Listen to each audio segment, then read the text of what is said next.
Sir नमस्कार. नमस्कार. Sir आपण मनोजदादा जरांगे यांना भेटून आलेला आहात जी. आणि तुम्ही उद्याच्या उमेदवारी अर्ज दाखल करणार आहात असं समजलेलं आहे 246 बार्शी विधानसभा मतदारसंघामधून. तर काय कसं भेट झाली, काय झालं, तुमची चर्चा काय झाली याच्याबद्दल थोडं बार्शीकरांना माहिती सांगा. गेली 40 वर्ष मराठी पत्रकारितेत मी श्रमिक पत्रकार म्हणून कार्यरत आहे हे आपण जाणताच. आणि या माझ्या कारकिर्दीत अगदी नामांतराच्या चळवळीपासून किल्लारी भूकंप असो अथवा कोल्हापूरचा महापूर असो, अशा विविध संकटांबरोबरच दुष्काळ, पाणी प्रश्न यावर मी या विषयांना घेऊन आणि सामाजिक बांधिलकी, सर्व जाती धर्मांना बांधून ठेवून एक चांगला पत्रकार, विधायक पत्रकार म्हणून जे काम केलं आहे हे महाराष्ट्रापुढं आहे. परंतु हे करत असताना जसं प्रत्येक व्यक्तीला आपल्या जातीविषयी फक्त अभिमानच नाही, तर जातीचे प्रश्न, जातीला पुढं नेण्यासाठी आपण ज्या क्षेत्रात असू त्या क्षेत्रात आपण राहून काय करू शकतो याविषयीची तळमळ असते. त्याच भावनेतून मी अगदी मराठा समाजाचे महामोर्चे असो अथवा गेल्या 10-15 वर्षात ज्या ज्या मराठा समाजाच्या चळवळी झाल्या त्याच्यामध्ये सक्रिय सहभाग राखण्याचा प्रयत्न केला. आपण बार्शी विधानसभा मतदारसंघाच्या अनुषंगानं ज्यावेळी उमेदवारीचा विचार हा जरांगे पाटील यांच्या गोटातून पुढं येतो आहे आणि बार्शीच्या उमेदवारीसाठी जरांगेंचा उमेदवार म्हणून माझ्या नावाचा विचार होतो आहे, अशा बातम्या ज्यावेळेस राज्यात आल्या आणि आंतरवाली सराटीमधून देखील तसा निरोप आला, त्यावेळी मी स्वतः आणि माझे सहकारी मित्र आम्ही आंतरवाली सराटी या ठिकाणी जाऊन मनोजदादा जरांगे यांची भेट घेतली आणि भूमिका सांगितली.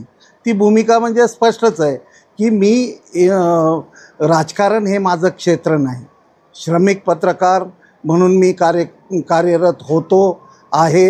एक संपादक म्हणून माझं काम सुरू आहे. परंतु जर जरांगे पाटील की जे माझ्या समाजाचं नेतृत्व करतात, समाजाच्या विकासासाठी एक योद्धा म्हणून त्यांनी आपलं जीवन समर्पित केलेलं आहे, या पार्श्वभूमीवर ज्या जन्मभूमीत, माझी जन्मभूमी बार्शी आहे, की ज्या जन्मभूमीशी मी माझा कनेक्ट सदैव राखलेला आहे. अगदी मी राज्यभर पत्रकारिता करत असलो तरी माझ्या गावाशी संपर्क कधी तुटू दिला नाही. या पार्श्वभूमीवर जर मराठा योद्धा मनोजदादांनी आदेश दिला तर बार्शी विधानसभा मतदारसंघातून त्यांचा उमेदवार म्हणून मैदानात उतरण्याची तयारी दाखवणं एक राज्यातला मराठा संपादक म्हणून मला कर्तव्य वाटलं.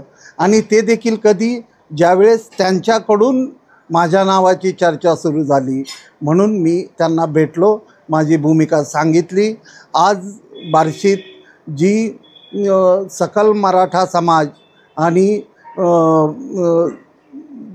जरांगे पाटलांच्या एकूण सर्व चळवळीत सक्रिय असलेल्या सर्व मराठा कार्यकर्त्यांच्या वतीनं जे इच्छुक उमेदवारांची चर्चा सुरू आहे त्यांच्या समवेत माझी बैठक झाली आणि त्या बैठकीत पुढील आमची दिशा कशी असेल याविषयी आम्ही ठरवलं.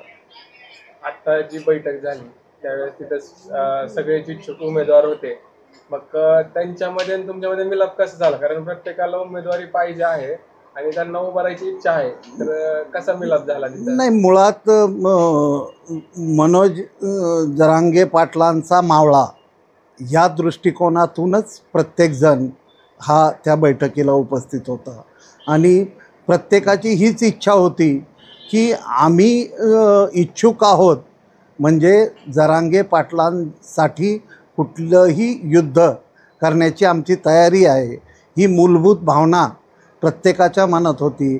आणि त्या भावनेतूनच त्या बैठकीत एकमुखी निर्णय प्रत्येकाच्या विचारधारेतून आला की मनोजदादा म्हणतील ती पूर्व दिशा, बार्शी विधानसभा मतदारसंघात देखील ते म्हणतील तीच पूर्व दिशा, अशा प्रकारचा निर्णय त्या बैठकीत झाला.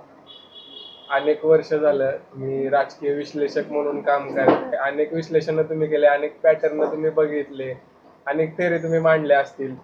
पण बार्शी मतदारसंघ असा आहे, बार्शी विधानसभा मतदारसंघ, ज्या ठिकाणी कोणत्याही पक्षावर राजकारण न होता दोन व्यक्ती केंद्रित राजकारण होतं त्याच्यापूर्वी.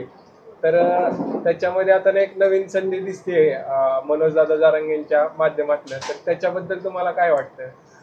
नाही, मुळात संधी असल्याशिवाय पाऊल टाकू नये एवढं तरी राजकारण मला गेल्या 40 वर्षाच्या वाटचालीवरून कळलं. आणि बार्शी तालुक्याची म्हणजे पत्रकार म्हणून तुला देखील कल्पना आहे की बार्शी तालुक्याची एकूण मानसिकता कशा पद्धतीची आहे. आणि तशा वातावरणामध्ये एक जागरूक पत्रकार की जो बार्शीत जन्मलेला आहे, एक जागरूक पत्रकार की ज्याचा बार्शीचा कनेक्ट ग्रामीण भाग असो अथवा शहर असो, कुठल्याही चळवळी असो, त्याच्याशी चांगला आहे. त्यांनी ज्यावेळी जरांगे पाटील लाट बार्शी तालुक्यात असताना आपण का मैदानात उतरण्याचा विचार करू नये, हा साधं सोपं गणित मी मांडलेलं आहे. Thank you sir.